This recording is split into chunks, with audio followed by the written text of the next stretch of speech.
could just take our seats for our last session in here today. How you guys feeling? You excited for our last two speakers? All right. Well, hold tight and come up closer if you can here. All right. But we're very excited. Let me have them introduced. So I'm very excited to present to you Stephanie Goddard and Stacy Toth. So this is what happens when stupid easy paleo and the paleo parent collide. Two very strong women who are about to bring everything that we've learned, the practical sense, from theory to practice. So I'm looking forward to the talk. All right, kick it. Thank you. You're starting, right? All right, so we're going to talk today about some specific requirements and health benefits of strength training for women. So earlier on today, Jamie Scott talked a lot about the role of muscle mass and why that's really important. But today we're going to, in our presentation, put more of a feminine spin on everything for you guys. So, does it automatically go? Oh, it automatically goes. Oh, I got your back. Okay, all right. So, this is our general overview. We're going to go into some general known factors, some specific training requirements to get the benefits of strength training, and to talk a little bit more about health benefits versus appearance, how those are similar and different, and talk a little bit at the end about a survey that we did, which I think you guys are going to like. Okay. So just a quick little bit about me. I've been pretty much a lifelong athlete, but spent a lot of time thrashing myself doing endurance training. For about 10 years, I raced bikes. And about 4 years ago, I found CrossFit and have transitioned now into weightlifting. So that combined with paleo has really changed my life.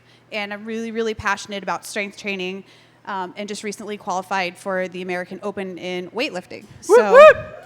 Yeah. So I'm a very passionate strength-based athlete.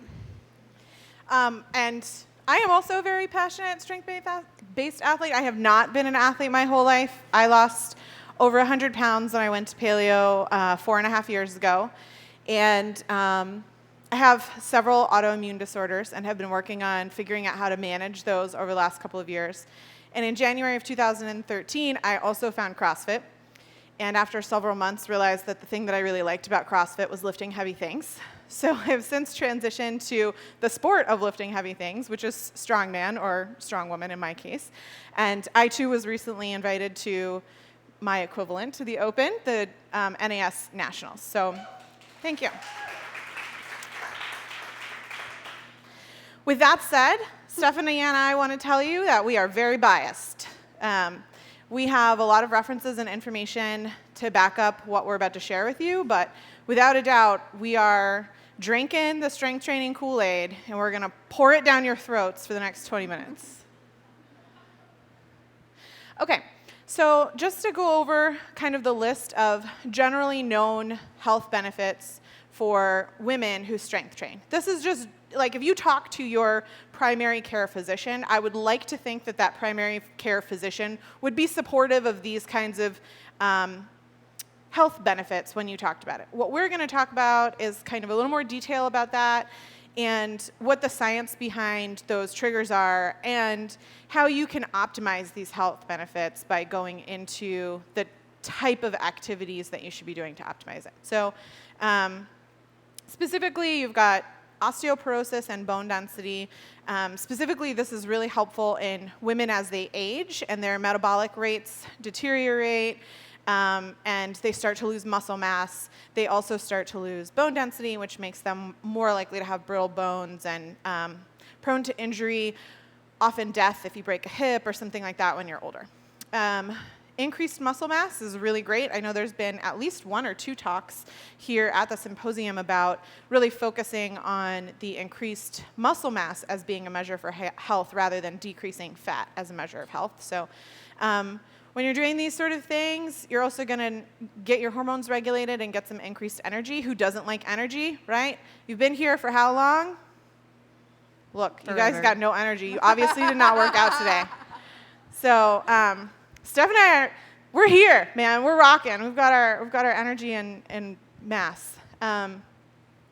So in addition to kind of the bone density issue, you're also going to experience improved balance, coordination, and flexibility as you age with that increased muscle mass and with that strength that you have on your body, which helps, again, with not breaking bones and not dying and all those sort of things. Nobody wants that. Sarah Ballantyne and I talked earlier today about hormone regulation and the benefits that has of your overall health. Strength training in general helps contribute to hormone regulation, both blood sugar, reproductive hormone regulation, which is really important in women, obviously, and growth hormone, which is generally helpful for your entire person. And lastly, your metabolic rate increases with strength training. So as your muscle mass increases, you're also helping your metabolic rate, but with the training itself, you're allowing your body to burn more calories in a rested state, not just when you're working out. So getting into some specifics for training requirements, we talk a lot in the strength community about the minimum effective dose. And a lot of the training that we do is very potent. But we're going to just mention a couple of things here. In terms of a more ancestral point of view on strength training and what it means to be strong, we can think about what we would do in terms of long, slow walking, occasionally sprinting, getting away from a predator, having strength to perform daily tasks, like carrying children, moving your camp, and going out and foraging for food. So when we're talking about the frequency of training, what we see a lot is the more is more mentality. And with strength training, we don't think that fits with an ancestral point of view, but it also doesn't really fit with what we know physiologically. So when it comes to women in strength training, it seems to fall into one of two camps, right? We get ladies who are afraid to lift heavy. Raise your hand if you're afraid to lift heavy. Okay. It's okay. You can be honest. We're here to help you. So afraid to lift heavy or lifting too infrequently, or the opposite end of that spectrum, which is just really hammering yourself with training. So not only do we want to avoid this more is more mentality because of burnout and overtraining, which significantly increases the risk for injury, when it comes to actual physiology, what we see is if you're truly working type 2 muscle fiber, which is your fast twitch, explosive, power generating type of muscle fiber, these types of muscle fibers require more recovery time, especially if we're going to add in an eccentric movement to that particular strength training lift. So anywhere from 6 days plus, if you're really working those muscle fibers pretty hard. So when it comes to getting a benefit from strength training, we don't need to see the more is more mentality, and I think that's really important for folks to understand. However, you need to provide enough of a stimulus that it's actually going to recruit a large portion of your muscle fiber, and we'll talk about that in an upcoming slide. When it comes to physiological differences for chronic cardio versus strength training, it's pretty well known that chronic endurance training is going to lead to chronic oxidative stress, and when we're talking about at the cellular level, that's definitely not a good thing. So if we're able to back off of that and do strength training where we're still providing a strong stimulus and getting some kind of gain and benefit from that, but having to do it less frequently, then it's a pretty win-win situation. I think that last line is on the wrong slide, so I'm just going to skip over that part for now. There it is. So the difference in slow versus fast fiber recruitment, if you're going to be doing kind of a slow, long, low force production type of exercise or movement, you're going to be recruiting more type 1 fibers. And so these are things you can do all day. You could walk all day, right? It's not really a big deal. The fast type of fiber, and there are several different types of fast twitch fibers, but the fast type of fiber is really going to be that force production fiber that takes a lot of, you need to lift a lot of weight to actually activate that. And that's the type of requirement that you're going to need activating those fast twitch fibers to really produce a significant metabolic change. And Stacy kind of alluded to that earlier. So, we do want to see moving away from the chronic cardio, moving into the strength training. Hormetic stressors. So obviously a hormetic stressor is the way your body can adapt to certain stimuli. But again, when we're comparing kind of long, slow distance endurance training with strength training, we see that with strength training, there's less stress on the adrenals, so the HPA axis. Cortisol will be lower, testosterone higher, and especially in females, we tend to have 5 to 10% of the testosterone of the average male. So if we can maximize that by doing the right type of training and actually not suppressing that, we're going to see better gains. And then, of course, because cortisol response is lower, we're not seeing as much of a taxation on the immune system. So in endurance training, in non-strength training, we tend to see a lot of infection, chronic illness, and things like that because we're suppressing immunity. Okay. That's still the same one. Yeah. So we're going to, Oh, is this one? This one's still mine. yeah. So we get a lot of questions. What type of lifting do I have to do, right? And we've kind of alluded to it. The lifting that needs to be heavy and somewhat low rep. So what we see a lot of times is females coming into the gym, they're lifting up very lightweight and doing it lots and lots and lots of times. And again, that's going to be more parallel to working those type 1 types of fibers. It's a low force movement. You're not recruiting as much muscle fiber. You can do tons and tons of reps, but you're not necessarily going to see the same benefit. So we want to see the type of exercise, the type of training, the type of strength movements that are heavy enough that you have to actually produce force, and you just physically can't do that for a lot of reps. So higher weight, lower rep movements are going to give you the better benefit as opposed to more of like a bodybuilding style training, which is where we see lots and lots of reps at low weight. Because the type of heavyweight type of training is going to require more fiber types to be recruited, we're seeing that has those, like, especially those type 2X fibers, there's a very potent effect on the metabolism of other body tissues, not just muscle. So we alluded to this kind of like increasing metabolic rate at a resting state. This is really important. So if we want to positively affect metabolism, we have to recruit as much muscle fiber as possible. And we're not going to get that by lifting really low weight. Okay, so now we're going to move into kind of the health benefits versus appearance of strength training for women. This is kind of one of my platforms as a woman who lost a lot of weight. People always ask me all the time, well, you're working out, are you losing weight? And I personally am no longer interested in working out. I find that I have health benefits from strength training that has nothing to do with weight loss anymore. I'm interested in trying to lean out and lose fat, but I'm more interested in gaining muscle. And we're going to talk a little bit about why that is. So it's important to understand that women are specifically predisposed to have a higher body fat percentage than men. Just period, end of story. Even if we're both at our ideal leanness and ideal health, men are going to be naturally lower body fat than women. And specifically, where the fat deposits on women who are healthy is around what they call the pear shape. So I can tell you from personal experience that as I have begun to strength train, my body has changed. Has anybody heard of the CrossFit booty? Right?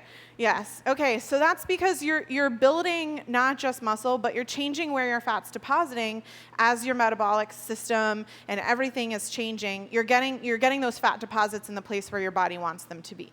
And what research has indicated is that women who have adipose tissue or fat around that pear shape are actually preventing long-term diseases such as diabetes in their future. That this is how women's bodies want to be. Therefore, if you live in that state and you're maintaining health, then you're going to have lower risk of metabolic derangement instead of what you would think of, oh, I have fat on my hips, I need to lose it because I'm going to, get metabolically broken. Isn't necessarily the case. So just with regard to muscle mass, again, the rebuttal that we hear a lot from females is, I don't want to get bulky. And I was talking to Keith Norris earlier today, and he said, I tell females that come into my gym and say that I will double your money back if you get bulky. And this is a huge thing. Like, women will say, like, oh, I just, I'm not comfortable with the movements. And a lot of the time, they're just afraid to get big. But we know from research that GDF8 is a gene codes for myostatin, which is essentially like the brake pedal that prevents this great anabolic response that leads to a significant gain in muscle mass. And in women, that gas pedal or that brake pedal is being pressed. So in most males, in fact, it's also not quite as active. So the actual physical capability of building what would be a very bulky amount of muscle mass is just not possible for most people, and for women it's even harder. So despite heavy loads, most women don't bulk up, even though the amount of force that they're able to generate by lifting heavy loads tends to increase. And we've covered some of this already really quickly. The thing I wanted to point out there is the increase in type 2 muscle fiber. Research shows, now in animal models at least, is that increasing that fast twitch muscle fiber has significant implications on fatty acid oxidation in distant tissues to just muscle. So by increasing muscle mass, we're able to more effectively decrease fat mass, right? So a lot of times we see females come into the gym, all they do is strength train, but they improve body composition without doing a lot of long, slow distance or endurance type training. So the next thing that we want to try to cover is the emotional benefits. So we talked health benefits, physical. What we're going to talk about next is emotional health benefits. And we actually did a little informal survey that we want to share the results with you. But it's been proven in medical literature as well that as women strength train, there's hormonal response, endorphins, and all kinds of things that are great and help your emotional state. But it's also empowering for women to kind of feel strong. And so Stephanie conducted this survey, and the results are kind of more than powerful. Punny, yeah, as so we would say. we did an informal survey online and asked women to participate. We ended up getting it was over 1,600 females that participated in this, and we asked questions ranging from age to type of training. But really, the answers that we got on the psychosocial benefit were, I mean, I had to get, like, I'm not that kind of person, but I had to like reach for a box of tissues because it was actually pretty powerful. So, we asked how long have you been lifting or strength training. You can see there a significant amount of the respondents were 2+ years, which is actually very surprising to me. We see kind of a bell-shaped curve here with age, with most of the respondents being 30 to 40 years old, but again, a significant number of women in the 40 to 50 category. And even one lady, she was like super proud, she was 60+. She's like, hey, I answered, I'm 60+. But we're hopefully, I'd like to see that eventually we can get more people in that in those later ages, because again, trying to protect bone density and muscle mass is predictors of longevity. So do you train at home or at a gym? Most at a gym. And then this is the one that was really poignant. The middle bar there, I had to actually delete that question or that option, and I rolled it into the top. So increased confidence / it's empowering. What do you like about lifting? Building strength, pushing my limits, and obviously they could choose more than one here. Building muscle, losing fat. I thought that was pretty telling. Like, I like building muscle technically more than I like the fact that I'm losing fat. And then we had some other that were fill in the blank. So the next slide, and you can't see all of these here, but we tried to ask for free responses from women about what they liked. I mean, mental toughness, muscle definition, being able to focus on a specific muscle, stress release, increase energy. And so we kind of tried to find a common theme here. So commonly cited things, improvements in body composition overall. And again, many women said that they liked that they were gaining muscle. They didn't always say that they were losing fat. Increased confidence, self-discovery of strength or physical capacity. Like, wow, I didn't know that I could actually do this. And I'm shocked. I feel like I can go out and conquer these other things now.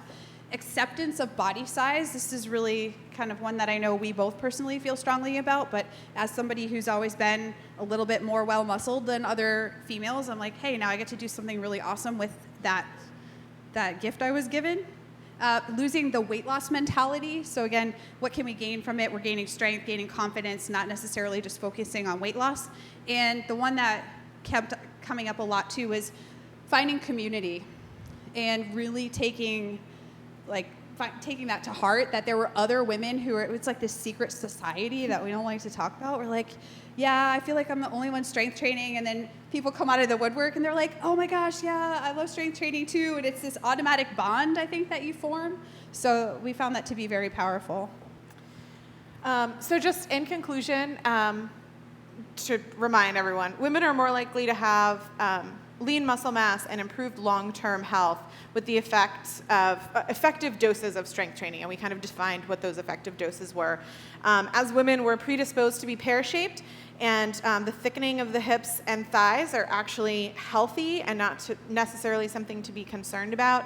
And lastly, as women, if we become more comfortable with the power of our bodies and the idea of using it as a tool, we'll be more empowered and reap the emotional benefits of that as well as the physical. You have to give them the mic.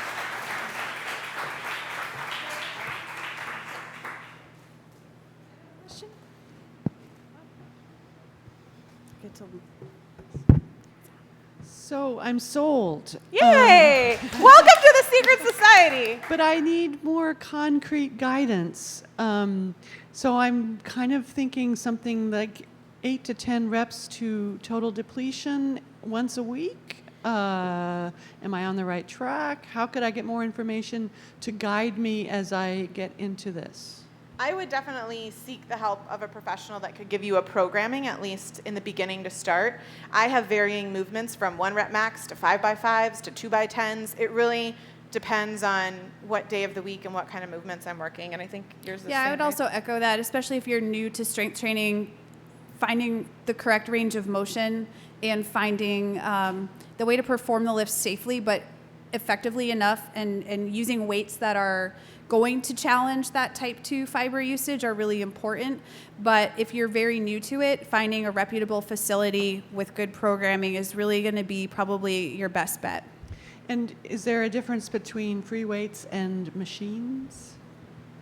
We don't really like machines. Well, the type of effect that you're going to get from using something like a barbell movement or a free weight movement, like if you don't have the mobility to have the bar on your back, maybe a goblet squat, something like that, those compound movements, if you think about the type of force you have to produce and the size of the muscles you're working, it's a much different stimulus than using a machine that's going to isolate a particular muscle. So we're very big fans of compound movements, squat, deadlift, press, bench press, power cleans, things like that are going to require you to use a large muscle groups in the body and not just isolate to one specific thing. I know that the free weights in the gym can be really intimidating, especially if you don't have a gym buddy or a trainer to kind of show it to you.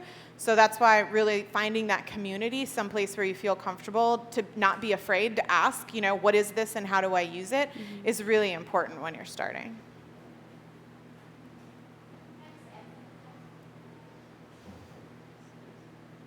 Hi, and I just wanted to add to the comment. I did used to lift. I took a break for a year and a half, but I'm back because of you two, or I will be back next week.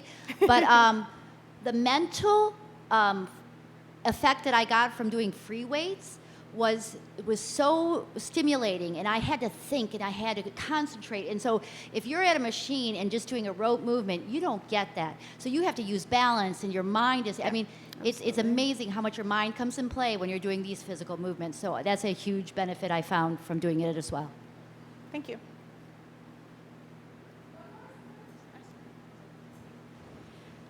So how do you get over the mental block of the weight looking too big? Like when I do a tire flip, every time I'm like, this is too big. The thing's actually taller than me. It's not actually too heavy, but I have a really hard time getting over the mental block. Go ahead. You flip more tires than me. So. Okay. You lift more kilos than me. So. I never say I can't do anything. I think that's the biggest thing, and especially when new people start in the gym, it's the thing that I'm telling them over and over again, is people say, I'll try, or I don't think I can. And if your mentality is, this thing is intimidating me, you're not going to succeed. Just like anything in life, if you tell yourself you can't do something, you are likely not going to do it. If you tell yourself you can, then you'll figure out a way to do it. And whether it takes 3 weeks, or what we do in our gym is when a tire is too heavy for someone, a trainer will be kind of training wheels on someone and have like one hand on it, and then eventually they pretend like they're lifting the tire with them and take their hands off, and then it's like, hey, you rode a bike, you flipped a tire, and it's really exciting. All right. Well, we'd love to have you guys stick around for any sure. of the last minute questions we have here. But thank you so much. Another round of applause. You have concluded our day, and if you'd like to stick around here, we do have one more talk in Wheeler, but the book signings will be here with some of our speakers and authors. All right, so thank you. And water's in the back, restrooms are down the stairs.